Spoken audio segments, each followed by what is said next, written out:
Hello everyone, today's video I will be sharing with you guys my Best of Beauty 2022 by yours truly. These are the products that I have loved throughout the year and I just want to share with you guys my favorites, and we have it in a little bag over here which I think is really adorable by the way, and I can't believe we're at the end of 2022 already. I felt like the year passed really fast for me personally, and I'm kind of excited to see what 2023 has installed.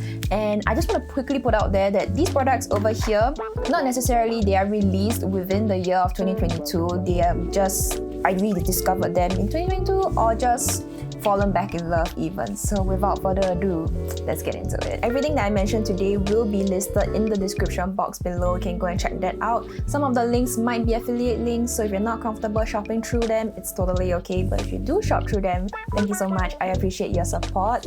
And if you want to find out what's on my face even, description box as well. Everything will have all the details. Let's start off with face makeup. And first step we have primer. You guys know me, I don't use primer at all. I always rely on my skincare to be that good base canvas for my skin, so I have no primer to recommend to you guys, just good skincare. Next will be foundation. I have two top picks, one that is in a bottle and one is cushion, because ever since traveling this year I realized that cushion foundations come in clutch. They are so handy, they are so useful. So since we're talking about cushion foundations, can you guess? If you've been a long-time subscriber, you should know, but it's the Clear Kill Cover Fixer Cushion Foundation. I absolutely love this cushion. I actually had to stop myself from using it because look at how it's kind of looking a little bit nasty, and also this cushion is very dried out already. I even flipped the inside of the cushion because I just want to get every single drop of product. In general, I feel that clear cushions, they do last really well, but this just gives that second skin and the coverage which I really love, as well as adherence to the skin in very hot, humid climates. This does the job. I did do a video on it, so you can go and search it in my YouTube channel. The second one, which is the bottle now, is the Silk Serum Foundation from Abduct Cosmetics. This particular foundation, not gonna lie, I kind of slept on it for a little bit. Tons of compliments from people offline, online, saying like, your skin looks like skin. Do you have anything on right now? You know, that kind of thing. And I say like, no, I do have foundation, and it's this particular foundation over here, and they'll be like, no way. And also it does not break me out whatsoever, and it's also a Singapore brand, so support local. I am very enthusiastic about that.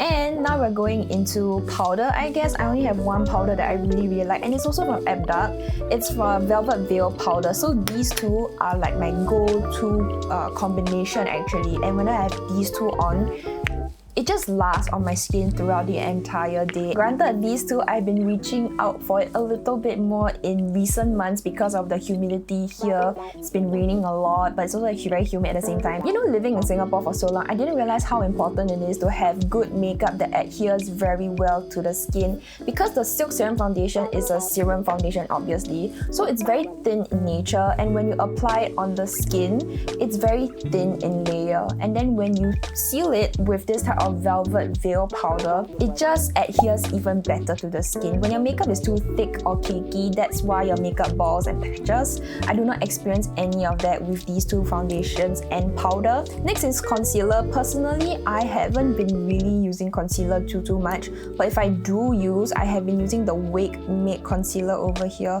This is in shade number 23, but I feel like this particular shade is a little bit dark for me to even do spot concealing, because it will just be a patch of darkness. So normally what I'll do is I'll use this to conceal my acne, then go in with foundation. But because I've been so busy at work and rushing and all that kind of stuff, I have been foregoing concealer quite a bit. However, my recent go-to, like I must apply this in the morning, is the Fenty Beauty Brightening Fix Eye Brightener over here. This is in number 6 Melon. If you check my description box, even like this one right now, I'm using this right now. Quite a significant difference in making my eye bags look not so tired and grey, to the point where I actually can skip using concealer. So I have been really loving this. I feel like I'm really like halfway through, and honestly, Fenty Beauty is a little bit expensive, but I feel like this is totally worth it. I'll simply squeeze a bit on the back of my hand, and then I'll just use my fingers and just dab, and that's it. Very easy, fast, free, great for morning rush makeup routines. love this, highly recommend. Next up we have cheeks, and I feel for the year 2022 cheek makeup has been a really big thing in general, so I'm gonna share with you guys my favorite bronzer. If you guys watch my project pan, you should know which one it is.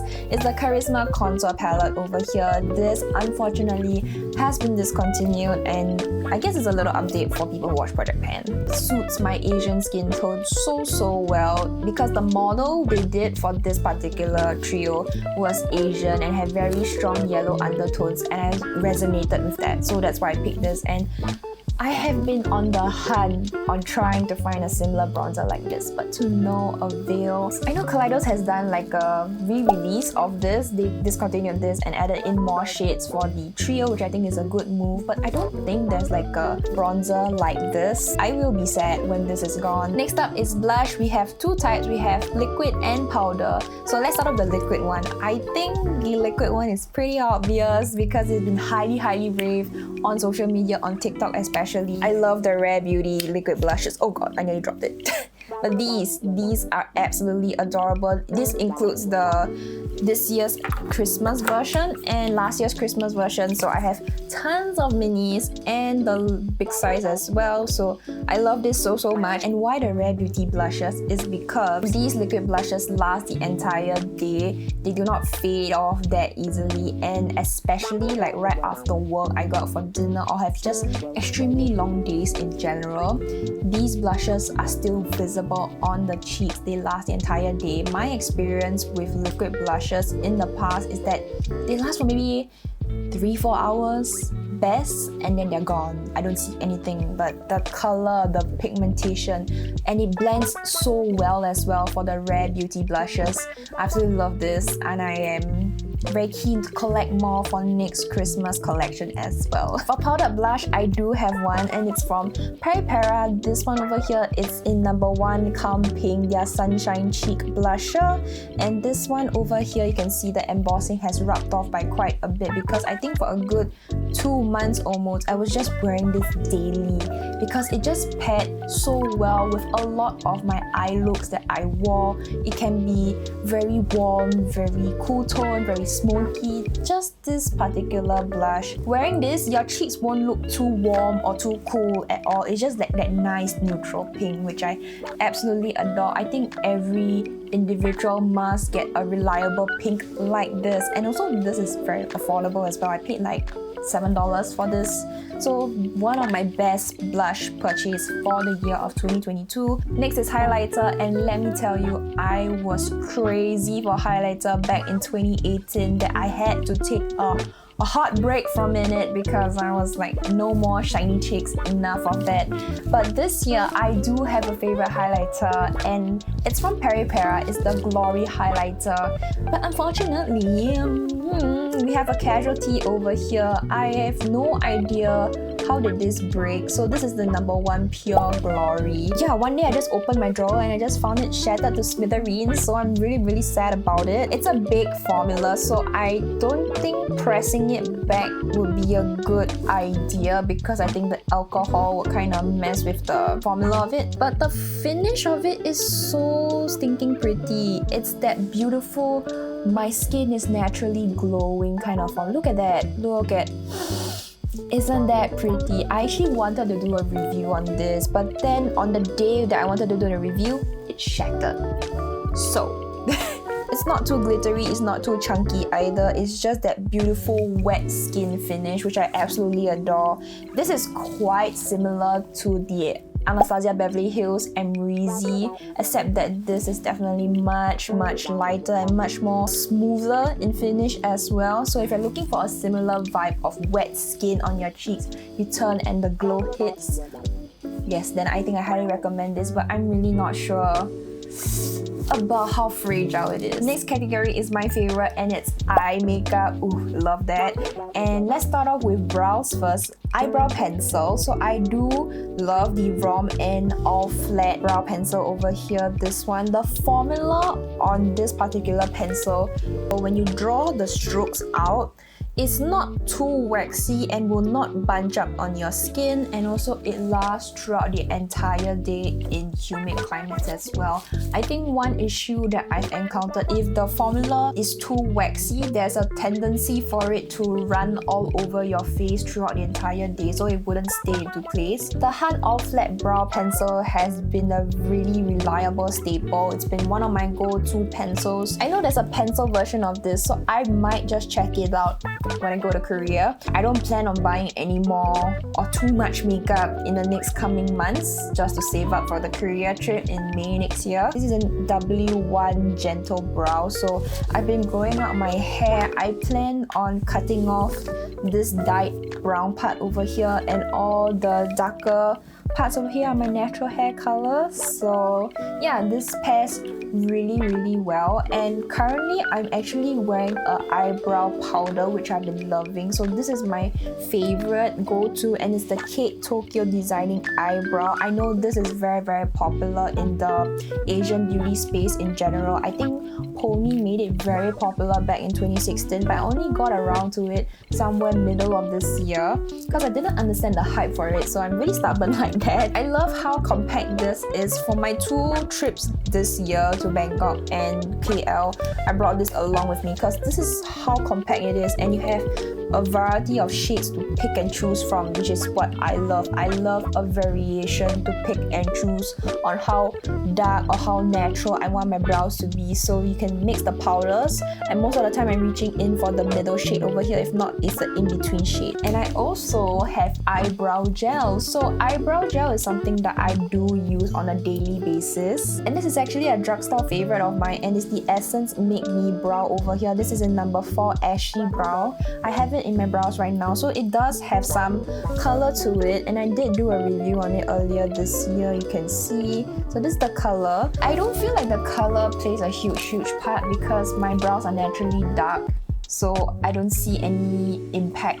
in terms of color, but I do like the formula of it because it does keep my brow hairs up in place the entire day, and it does not feel crunchy. I absolutely hate brow gels that make my hairs feel that crispy, crunchy feeling. No go, I don't like that. Next up is eyeshadow primer, and believe it or not, I only have one eyeshadow primer in my entire collection. The Urban Decay Primer Potion. Unfortunately, Urban Decay is no longer available here in Singapore in physical stores in Sephora. Very sad, but I managed to pick up, I think, 2 more tubes of this before it went bye-bye. When everyone was talking about the primer potion, I'm like, how good can it be? Please, it's so overrated, so expensive. I used the Etude House Proof 10 eyeshadow primer in the past, but the problem with that is that the actual amount of product you get is so little, but this is like a whole tube. Granted, Etude is like way much more cheaper, and also when it was on clearance during the last 2 months on sale or whatnot have you, I picked up 1 tube for $15. For $15, one of these tubes, totally worth it. That's why I picked up like 2 more tubes of it. Now this is a tough one. Eyeshadow. The eyeshadow palette that has been super reliable for me, that I keep falling back on it and I bring it for travel as well, is the Rom and Better Than palette number 2 Mahogany. So this is the brown color, and I absolutely love this particular palette. I recommend this palette for even beginners as well because tonally I love how it ranges from very light over here to very dark. Formula on this is great as well. It lasts throughout the entire day. The shimmers stay in place. It does not fall down your cheeks and you have like glitter tears down your cheeks the entire day. None of that. Honorable mentions because I know this particular brand is a little bit hard to get hold of, and it's Basic eyeshadow palettes. These particular palettes are very pretty. This was Sunset Molly. This is Nude Potion, and we also have Chocolate Fudge as well. The shimmers in here are wet looking. They adhere very well to the skin. The matte formula as well. The mattes, they are pigmented. They are not like some barely there brown eyeshadow, whatnot have you. The shimmers in here. Oh, look at that. Look at how wet and delicious that looks like. But for your intrusive thoughts, Chocolate Fudge does not smell like anything. It does not smell like chocolate at all. but the eye looks that I have done with the Daisic palettes are very pretty. I believe you can get it at Olive Young Global's website. They are, I think if I'm not wrong, about $40 US, which is a little bit pricey, not going to lie, but the quality on these palettes, absolutely beautiful. For eyeliner, I have two, one gel and one liquid eyeliner. The liquid one is from AOA Studio, the Artisa eyeliners over here. This is in brown. I only bought like this in a purple shade, which I didn't really use, but this is $1. It applies so smoothly. Look at that line. Really not gonna go anywhere at all. And for $1, this is a crazy good deal. The only issue is that this like stains a little bit, which is a little bit concerning, but a little bit of oil remover and everything, it's gone. And for gel eyeliner, I have the Mercier, the first gel eyeliner. This particular eyeliner is a steal for under $10. One of the best performing gel liners in humid climates. This is G2 Dutch Brown, and look at how creamy and pigmented this particular Mercier gel liner. It's been about like 15 seconds, and let me just rub it a little bit. It's not going anywhere. Tissue? I refuse to buy any high-end liquid liners or gel liners because this is $1, this is $10. I'm set. Next is mascara, and my favorite mascara of 2022. It's still the same from last year. I didn't do a video on it, but it's still the same. My favorite. Kale Lash Super Proof Long Curling Mascara from Clio. I recently repurchased this and I had to like physically stop myself from using this because I was just using this for like multiple months, like 3-4 months in one go, because this was all I used. And the reason why I love this so much because I have very short straight Asian lashes. Today I'm wearing falsies so it doesn't look that short. But the bristles on this particular mascara, as you can see over here, they are very short and the wand itself is very long. So because I have significantly like bigger eyes but also short straight Asian lashes, I actually can catch a lot of my short hairs when I'm actually applying my mascara, and I don't have to keep finessing and going in and working in sections. If you're having like a super long day, you need to go to the beach, you need to do some sports, if your mascara on, whatnot have you, this is going to withstand everything. The formula is more on the slightly drier side once you use it like repeatedly for the first week, but I feel like this works very well for my Asian lashes because wetter formulas of mascaras, they kind of have a tendency to weigh my lashes down. So after like 3 hours, 4 hours, my lashes from here will droop down like this. Alright, next up is lips, and actually I would consider lip liner as one of the items, but I actually don't have a favorite lip liner at the moment. I have been getting into lip liners, but I've been using really affordable ones from Essence, and I think it just works fine. But to find one that I absolutely love, I haven't found it yet. So hopefully in the year of 2023, that is something that I would get more into. Lip tints. This is a very difficult category for me because you guys know how much I love lip tints, and I actually have 3. I couldn't help it because like I couldn't pick. Alright, it's like picking the favorite child. I don't have a favorite. I love them all equally. So yes, I have the number 6 Cozy Peach from Clio, the Dewy Blur tint over here, Cozy Peach. I love this because I feel like this adheres super well to my skin. It dries down. It applies like a water gel, but when it dries down, it's like barely there. I feel like this formula is an elevated version of the Wake Make Water Blurring tints. So if you want a better quality of that particular lip tint, which I also love by the way, it's just that it disappears into nowhere for me. I love this. I want to pick up more, it's just that it's $20 a piece. So I'm just like, Glasting Water Tint from Rom N in Rose Tree number 8. This has been one of my favorites ever since I did that video, and I still love this very much. I keep one in my work bag, one at home. Yeah, this is how much I love it. It's a perfect rose color, not too neutral, not too pink, not too warm. It's just nice. Fixing tints from Etude House are really good, very solid, and they are very affordable. They are like about $7 to $10 online, depends on where you get it. And once it dries down, it's not going anywhere, and you have a range of colors at this point of time when I'm filming this. This shade over here is number 6 Soft Walnut. It's one of my favorite colors because it's one of the deeper colors colors and warm as well, so it flatters the Asian skin tone really nicely, and I adore this lip tint. And my all-time favorite lipstick, this particular shade of lipstick has been with me since 2018, but I'm on my second tube right now, so it's not that gross, okay? And it's from Bobbi Brown, the Crush Lip Color in Cranberry. I bought this back then because of Pony, and I never looked back ever since. Probably one of the best investments for my lips actually. This is one of the best colors ever, and I usually would not gravitate towards this color back then. I was wearing a lot of brick reds, brick browns, and this color was out of my comfort zone. But little did I know, this is actually one of the statement colors. Whenever I wear this particular color, people know that it's cranberry. Like, oh, she's wearing something different. It's that lipstick, you know? So it has a little bit of that lip balm effect, so it moisturizes your lips. But at the same time, there's a little bit of color and it stains and everything. So it's everything that I wanted personally in a lipstick. So it's my ride or die. I guess I just have to spend $50 on this whenever I finish this particular tube. It is what it is. Let me know, did I mention any of your favorites today, or maybe you want to share what are your favorite beauty picks for the year 2022. I love to hear from you guys. And if you're looking for some Asian skin tone friendly lipsticks or lip tints, I got you. I did do a video on it over here. It's both warm tone and cool tone lippy, so there's everything for everyone, and I will see you guys over there.